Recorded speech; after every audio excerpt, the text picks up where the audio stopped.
Selamat berjumpa kembali di dalam layanan audio Sahabat Seperjalanan. Hari ini adalah hari Jumat 21 Januari 2022. Tema renungan dan saat teduh kita dengan judul Hidup adalah Pilihan. Hidup adalah pilihan. Firman Tuhan terambil dalam Amsal 24 ayat yang ke-10. Demikian bunyi firman Tuhan. Jika engkau tawar hati pada masa kesesakan, kecillah kekuatanmu. Jika engkau tawar hati pada masa kesesakan, kecillah kekuatanmu. Mari kita berdoa. Bapa yang di dalam surga, keberhasilan, kesuksesan, hidup bahagia, hidup mengalami kemajuan, pada akhirnya sangat tergantung juga daripada sikap kami memilih hidup. Biarlah ya Tuhan kami belajar untuk memilih sikap hidup yang tepat dan benar, karena Tuhan menyertai dan menolong kami. Dalam nama Tuhan Yesus kami berdoa, amin. Shalom sahabat seperjalanan yang dikasihi Tuhan, hidup adalah pilihan. Seringkali kita bertemu dengan orang yang terpuruk dan mengatakan itu karena salah keluarga saya, karena saya dibesarkan dalam lingkungan miskin, karena saya dibesarkan dari keluarga yang broken home, karena saya tidak mendapatkan pendidikan yang sehebat orang lain, dan saya hidup memang tidak beruntung. Maka pikiran seperti itulah yang dikembangkan di dalam kehidupan kita. Sahabat perjalanan, ada sebuah kalimat yang cukup menarik. Terlahir dari keluarga miskin itu bukan pilihan. Namun jikalau sampai tua kita tetap miskin, itu adalah pilihan. Karena terlahir dari situasi yang tidak baik, situasi miskin, situasi buruk, keluarga yang tidak rukun, yang broken home, itu memang bukan pilihan. Namun setelah kita terlahir, maka pilihan itu sangat tergantung daripada sikap hidup kita. Sehingga hidup itu memang adalah pilihan. Apa yang firman Tuhan katakan yang kita baca tadi dalam Amsal 24 ayat yang ke-10. Jika engkau tawar hati pada masa kesesakan, kecillah kekuatanmu. Di sini berbicara tentang pilihan daripada sikap hati. Lingkungan kita tidak bisa memilih, keadaan kita tidak bisa memilih. Namun sikap hati menentukan kemajuan hidup kita. Firman Tuhan katakan, jika engkau tawar hati maka pada masa kesesakan, maka kecillah kekuatanmu. Maka tawar hati sebetulnya adalah sikap yang melemahkan, yang mengkerdilkan, yang mengecilkan, yang mengkotakkan, yang membuat kita hidup di dalam sudut-sudut kehidupan yang tidak akan mengalami kemajuan. Apa yang firman Tuhan katakan, jika engkau tawar hati? Tawar hati berarti tidak ada semangat, tidak ada mimpi, tidak ada daya juang. Karena tawar hatilah kita membuat diri kita sendiri tidak bergerak apa-apa. Jangankan untuk berlari, jangankan untuk berjalan di tempat. Jalan di tempat pun dia sudah tidak mau. Karena mengapa? Karena dia sudah tawar hati. Pernah sahabat seperjalanan bertemu dengan orang tawar hati? Apa yang dikerjakannya? Dia tidak akan mengerjakan apapun. Karena meyakini apapun yang dikerjakannya tidak pernah akan berhasil. Apapun yang dikerjakannya akan berakhir dengan kegagalan. Apapun yang dilakukannya semuanya tetap akan gelap dan tertutup pintu untuk kemajuan. Itulah sikap daripada tawar hati. Dan firman Tuhan berkata, sewaktu engkau tawar hati, maka kecillah kekuatanmu. Ada kekuatan tapi sangat kecil. Kalau kecil kekuatan, kita mau bergerak seperti apa sahabat seperjalanan? Mari sahabat seperjalanan, kalau kita kembalikan ayat ini dengan perkataan yang berbeda. Jika engkau bukan tawar hati, engkau punya keteguhan hati pada masa kesesakan, maka kuatlah kekuatanmu. Kira-kira seperti demikian. Sahabat seperjalanan, pengalaman menjadi seorang hamba Tuhan, menjadi pendeta puluhan tahun.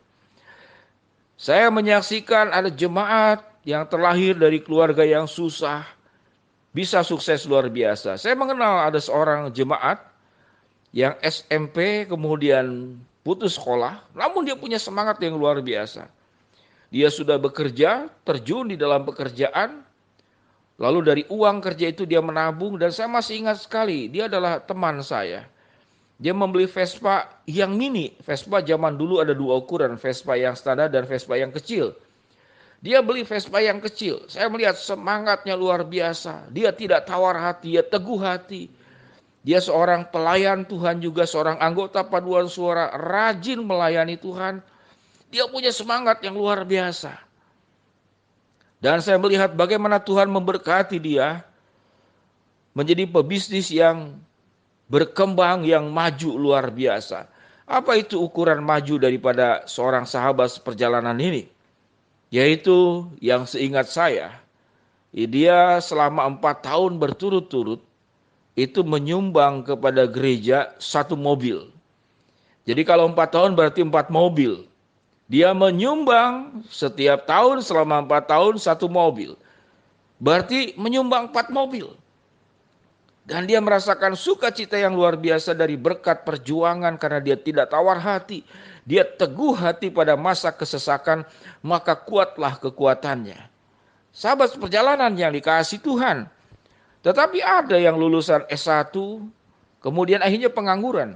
Karena dia rasa pandai, dia rasa hebat, dia mendaftar kerja, kok gajinya kecil, dia tidak mau dan dia tidak rela. Dia merasa dia layak untuk diperlakukan luar biasa. Sehingga dia tawar hati, mengapa sudah lulus kuliah, tapi pekerjaan sulit. Karena dia sudah bermimpi terlalu besar, juga akhirnya tidak diiringi usaha, jatuh juga. Tidak punya mimpi, tidak punya usaha, tawar hati pada masa kesesakan, maka kecillah kekuatannya. Dan benar-benar tidak pernah dia berbuat apa-apa. Sahabat perjalanan yang dikasihi Tuhan, siapa yang suka dengan Starbucks kopi? CEO-nya yaitu bernama Howard Schultz. Dia punya kekayaan 28,9 triliun. Padahal dia lahir di kompleks dari perumahan yang miskin. Kompleks perumahan yang miskin. Dan ada banyak tokoh-tokoh bahkan bukan anak Tuhan sekalipun. Kalau dia teguh hati, dia tidak tawar hati pada masa kesesakan, maka besarlah kekuatannya. Apalagi kita sebagai anak-anak Tuhan. Tuhan menyertai. Namun yang kita perlu miliki adalah keteguhan hati, bukan ketawaran hati pada masa kesesakan. Maka kuatlah, maka besarlah kekuatanmu, bukan kecillah kekuatanmu. Sahabat perjalanan yang dikasihi Tuhan, mari kita baca berulang-ulang firman Tuhan yang sudah saya bacakan tadi, Amsal 24 ayat yang 10. Jika engkau tawar hati pada masa kesesakan, kecillah kekuatanmu. Buang pikiran-pikiran yang membuat tawar hati, negatif, merasa tidak berdaya, merasa tidak berguna, merasa sudah dilahirkan memang seperti demikian, tidak pernah ada kemajuan, semua tertutup dalam hidup saya, semua gelap, maka engkau tidak akan mengalami kemajuan apapun. Namun sewaktu engkau punya keteguhan hati pada masa kesesakan, maka besarlah kekuatanmu. Allah menyertai, Allah menopang, Allah menolong. Namun engkau pun bekerja sama dengan Allah. Dengan memiliki sikap-sikap yang positif, keyakinan dan iman. Dan kau berjuang sebisa-bisa engkau, semaksimalnya. Maka Tuhan akan memberkati engkau. Di dalam situasi yang sulit ini, biarlah firman Tuhan yang kita baca ini boleh menguatkan kita. Jika engkau tawar hati pada masa kesesakan, kecillah kekuatanmu. Jika engkau teguh hati pada masa kesesakan, besarlah kekuatanmu. Mari kita berdoa. Terima kasih ya Bapa, kami belajar hidup itu adalah pilihan. Sikap hati adalah pilihan. Kami menjadi maju, kami menjadi berkembang, sangat bergantung daripada sikap hati. Kami ingin memiliki sikap hati, teguh hati pada masa kesesakan, sehingga besarlah kekuatan kami. Hamba-Mu berdoa buat yang sakit, Tuhan jamah sembuhkan. Buat yang sedang menghadapi masalah, Tuhan bukakan jalan. Buat kami yang sedang memohon berharap sesuatu, Tuhan akan kabulkan sesuai dengan waktu, rencana, dan kehendak-Mu. Di dalam nama Tuhan Yesus kami berdoa. Amin. Shalom sahabat perjalanan yang dikasihi Tuhan. Tuhan memberkati kita semua. Amin.